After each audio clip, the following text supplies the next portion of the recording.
$12,000 project, and I had to scale it down to about 4,000, realizing how hard it is to get grant money and donations from the community. And I understood that it was a larger amount of money, but like looking at what I did, I understood why the prices cost what they did with each thing. So it wasn't a huge amount for each thing. It was just a lot to put into it for a first time happening thing. With that saying, I am going to be doing a mental health awareness week in the month of May at the high school. There will be a speaker along with the Reason for Hope Cafe will be opening up in the high school cafeteria to the community so they can see what's been going on throughout the week.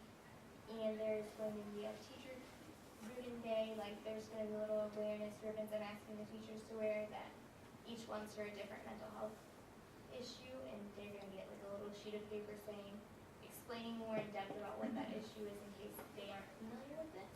And then also asking the students to dress up one day wearing green to support the class. This started as what I realized I could do with $4,000 is that week. When I first planned out my project, I was planning 3 speakers along with the ribbon day and the dress up day. And it's always been interesting with all the emails that go back and forth between everyone trying to see what's going to work out when, and saying, well, I don't know what money I have yet, so I can't tell you for sure what's going on. But with that being said, this first started out with, in the class for first trimester, we did the written proposal. I kind of did a calendar out of everything, and it went to an extent of everything with the calendar. Like there were certain benchmarks that I knew I had to meet before this presentation, other things like that. But the rest of it's kind of just trickling and falling into place as it can. After that, I used email contact with everyone I could speak with. I got in contact with the DECO Foundation in Kindeville. I got a $3,000 grant from them. I got a $1,000 grant from the Community Foundation to help with my project, along with some smaller donations from either businesses in the community or individuals. I also got a small, not necessarily small, but smaller compared to the grants amount of money from Baroque Tool and Sturgis. They were all very supportive of my project and they wanted to hear more about it. So with that being said, getting money from those individuals I thought would be very important to include in the week as it came later along.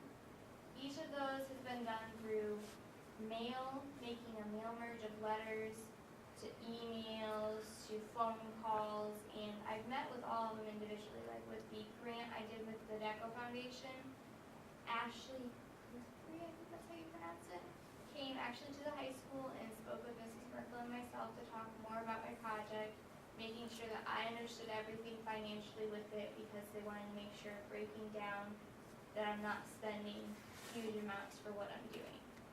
And it's been a really big learning experience seeing like from a different end what it's like to apply for a grant.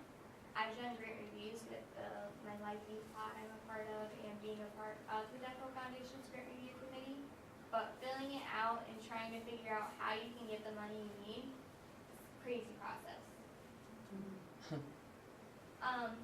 The biggest problem I faced while doing my senior project is the time crunch of finding money.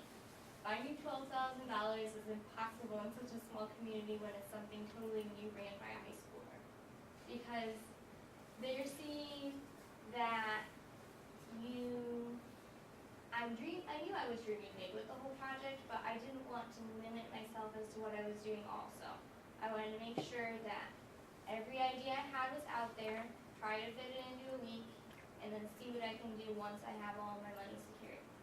And the biggest thing I saw with that was trying to get back with businesses from the time that they gave me the money, seeing if I could get anything anywhere else. And because the senior projects are normally supposed to be done by the end of February, my deadline was to make sure all of my money was secured by February and everything was set in stone so the month of May can be the actual week because May is Mental Health Awareness Month. Yes.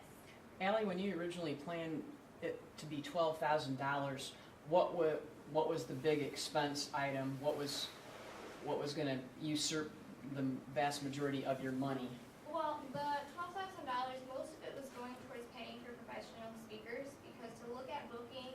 one speaker that's known nationally, professionally, they've done it for a living, is about $3,000 to $4,000. So per speaker? Yeah, Oh, per speaker, per presentation. So it was, Wow. there's some of them, they said that it'll give you the whole day with them, anything that they want to do for the day, but others, they say it's this much money for one presentation, and you're limited to what you can do with it. So that really added up quickly, because I'm thinking, well, I want to bring in a couple different perspectives on the whole topic without just giving it one mindset. And that's where my biggest idea came with the 3 speakers, is I had one is actually youth-based. It's called To Write Love on Her Arms. They're based out in Florida, actually. And they go around with a lot of the music groups, and they do rallies, things like that. They're a lot bigger in the college community than in the high school community, as they have chapters at the colleges. I actually went one day, I left after school, because I've had a shortened schedule this year for going and taking college classes and everything, and figuring out how to do all of it. And so one of the days I actually traveled to Notre Dame's campus to go and speak with these people in person, because I had been having issues contacting them through the mail and through email, and because there's so many emails coming into them, they can only keep up with so many. And so I wanted to make sure I had contacts so I knew what was going on, if I could count on them or not. And I did get contact with them. I spoke with their founder actually that day, and I should be having, they are the one speaker I decided on keeping with my $4,000 budget, because I felt with being high schoolers, having someone that's based more towards the youth is going to be more beneficial than someone that normally speaks to mental health professionals. The other speaker I was looking at doing, her name was Colleen Coffey, I think it is. I found her on the National Alliance for Mental Health, National Mental Health Institute Alliance. It's not. okay. They're paid speakers. They have, one of their speakers went and spoke at something for the president. They do a lot of different things with, like, Northeastern Center here in town. She actually went and spoke to their dinner for their executives and everything. And I was going to be able to invited to go to that, but something came up with school, and it was just kind of like I couldn't make it that night. Then the third one I was looking at doing, his name is Jeff Gilden. He's also more focused towards youth, and he has spoken in, I think it was over 56 different countries. He is a nationally known speaker also. He was one that, it was kind of hard. He was very easy to get in touch with, but he was hard to, it was hard for him to understand that I didn't have the money right now. So some of it was tentative, and I needed to know if he could work with me for that, because if you can't, I mean, there's not much I can do. I can't just bring out $4,000. I don't have that. But getting all of that into that time crunch, and like I have the Greek Sector Marketplace actually donated a hotel room and dinner for whatever speaker I can get to come to the area, along with the Van Buren, I think it is, hotel in Shipshewana. They also donated a room, which I'm going to have to just use one because I planned out for 3 speakers, and that's why I talked to a bunch of different hotels. But I actually spoke to Mr. Secker during the Chambers Christmas luncheon. I went and talked to him. I thanked him for their donation of the room and along with dinner, and he said that they'd be more than happy to help me with whatever I need, and I just need to get in contact with them when I know exactly what it is I need. So a lot of it up until May is going to be keeping in contact with everyone, making sure everything's still staying on course, and making sure that nothing's going to just go run wild and let loose into some other direction that it wasn't planned. The education I've gotten here has really helped me with my communication skills and learning how to write a formal email, because a lot of people don't know how to write a formal email. They know how to write an email, they know how to work it, but it doesn't sound professional. And when you're asking for someone's donation, you're asking for their time to come speak, especially when there's someone nationally known. My boss at work came up to me one day and she says, "You write really good emails for a high school student," because I had to ask her about something, and she was like, very impressed. I don't get impressed by emails. And I was like, "Oh, thank you." But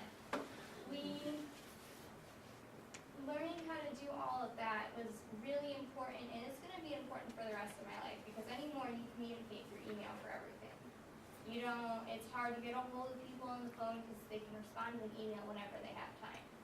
And another thing was budgeting out every little expense was a lot of math for me because it was making sure that I had the numbers right because I couldn't have planning on getting this much and then only be able to buy a smaller amount. So I needed to make sure I knew what I was spending where and whether or not it was worth the money it was for. Along with just going and speaking to people with more of the communication skills, actually speaking to people in person, knowing how to talk to them, and answer any questions they could have, things like that. And as a community impact, I'm planning, as I said, the Reason for Hope Cafe will be opening up at the high school. I've already spoken with Jamel Godlewski. There you go. Jamel about opening up the cafe here is actually her idea because I worked with her on some of those ideas as to where I could get funding and other things like that, along with Mrs. Merkel. The idea is to do like a little bit of a cookout style out on like the patio that's by the cafeteria so it can bring in community members to see what's been going on in the high school that week and see how important it is for them to learn about those things too, along with other things in the education field. It's going to be affecting like all of the high school students too because they're going to have people coming in to speak with them. Along with, I forgot this part to add, the Craig Heights Theater Department actually did a play this year on teen suicide that they went and competed with. I have one of the girls that's in my life group is in it. She had told me that their director volunteered to have them come and perform it here.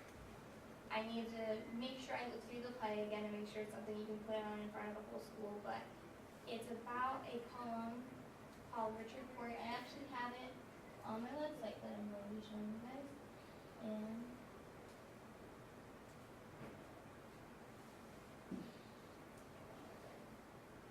there we go. This is the website we had to create for our class to make sure that we had something to show what we did and how we did it. Right here I have a general explanation of what I'm doing with my project as I just talked about earlier. My week, I have each of the days planned out, and I can read you guys the poem that is by Edwin Arlington Robinson. It's called Richard Cory. Whenever Richard Cory went downtown, we people on the pavement looked at him. He was a gentleman from soul to crown, clean-favored and imperially slim.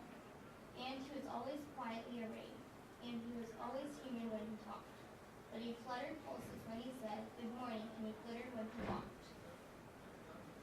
And he was rich, yes, richer than a king, and in Miley's school in every grace. And finally thought that he was everything to make us wish that we were in his place. So on we worked and waited for the light, and went without the meat and curse the bread. And Richard Cory, one calm summer night, went home and put a bullet through his head. Yep.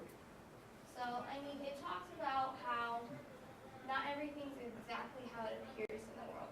They talk about people with bipolar disorder, depression, or schizophrenia and how they can't function. And a lot of the smaller mental disorders, like not necessarily smaller, but more common mental disorders, you don't even realize what someone may have or may be dealing with. And the comments that are made in the school setting necessarily by students to one another can be really offensive to someone because they can't do anything about it. They can bring this upon themselves. The rest of my week I have, as it's planned out, as I said, the day with teachers wearing ribbons. They are being donated by Tri Kappa. Day 3 is my student dress-up day with wearing green to support mental health awareness.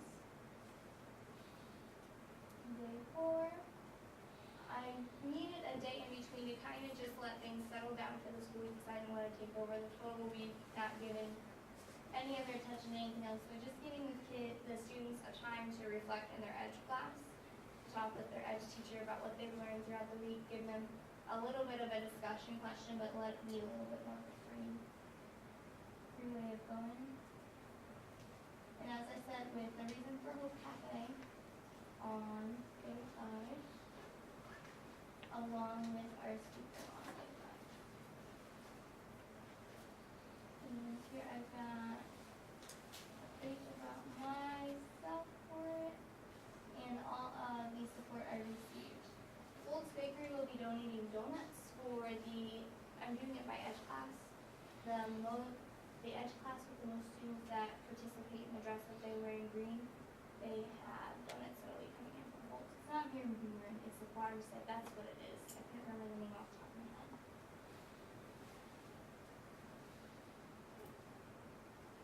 I don't have anything else if anyone has any questions. What exactly is the week? What's the exact week that you're doing this? The first full week in May, it's, I believe, the week of the 7th.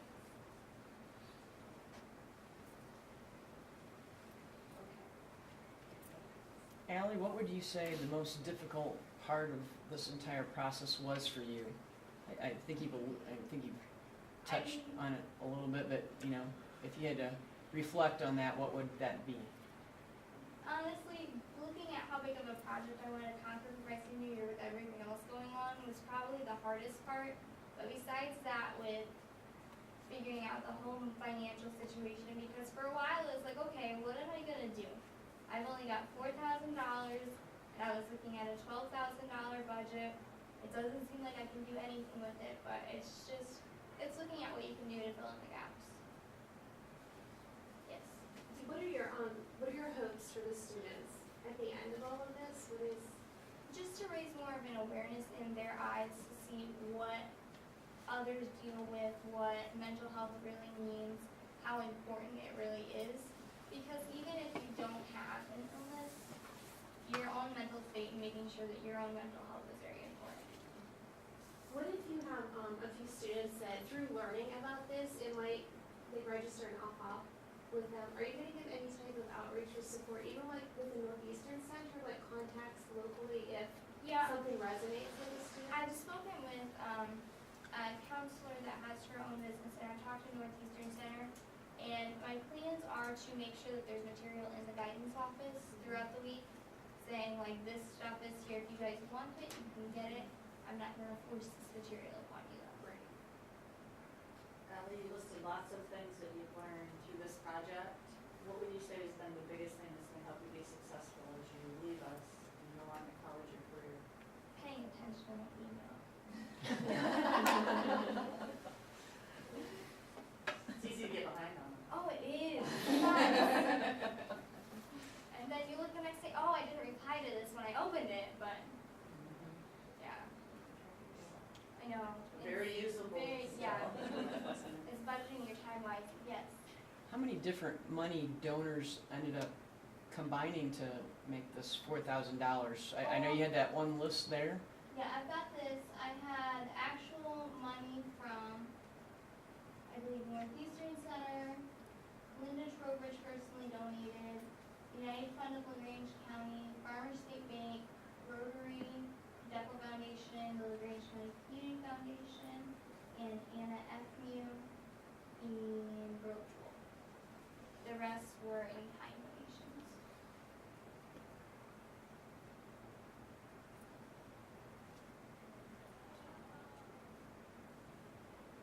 Why does your website say CJ Mosier? Because I had a little bit of an issue with Prezi because my Prezi account got made in a group project like freshman or sophomore year, and someone else that was doing their senior project didn't realize it was my personal account, and so she changed the email on it. And I get into Mr. Taylor's class one day, and I'm trying to work on my Prezi, I'm freaking out, I said, it's gone. I can't log into my account, it's gone. And come to find out, I was looking, and that's what happened. She changed the email and the password, so it was under her email now. And I was luckily able to get the email and the password from her, so I didn't lose all of my progress on my site, but it looks kind of funny because it's got someone else's name on it. The website's very nicely done. Thank you. Very nicely done. Is that a new thing that all the students are doing? That was Mr. Taylor's idea, and it's Exactly. it's a great one. And that's not something that I'm real familiar with, and it seemed like some of the kids liked the Wix site, and then others liked Weebly, and we let them use either one. Many of them are out reaching out to the community and others, so this is a good place also to Right. get that Absolutely. The DECO Foundation actually shared my website through Facebook page after they gave me my grant because they were impressed with what I was doing at the school. Do you feel like this is anything that you want to, in the future, think about supporting or getting another student interested in supporting going forward? I would like to, as long as I'm sticking around this area for college. I have no idea what I'm doing with myself for college. I know what I want to do, it's not where I'm going. But I honestly think I could get another student set up on this if they'd be interested in doing it, either the senior project or like co-teaming with a staff member that'd be interested in watching this continue. Because even if you aren't having the same speaker every year or doing exactly the same things, it's still just a little reminder of, hey, this is an important issue too. We talk about breast cancer awareness, we talk about, oh gosh, I think other awareness, like leukemia, other things like that, but it's something that most people don't want to talk about because they aren't comfortable with it. And it needs to be talked about.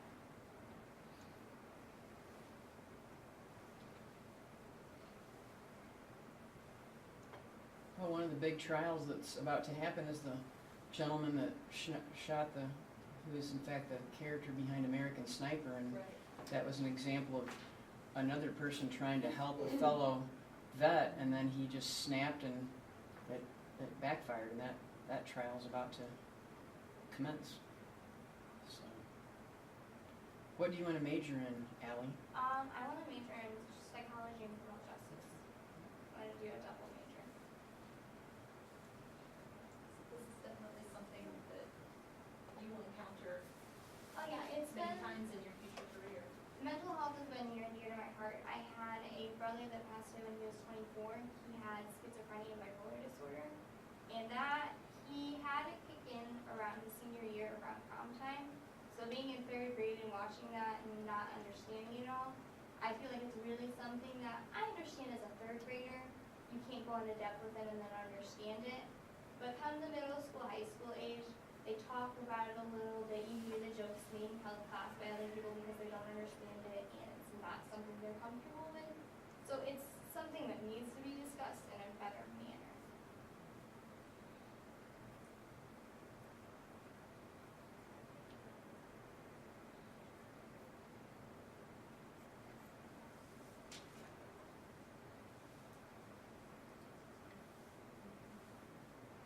We'll look forward to that week, Allie. That'll be a nice week for the school to have. I need to talk to you about schedule. Walks in with the camera.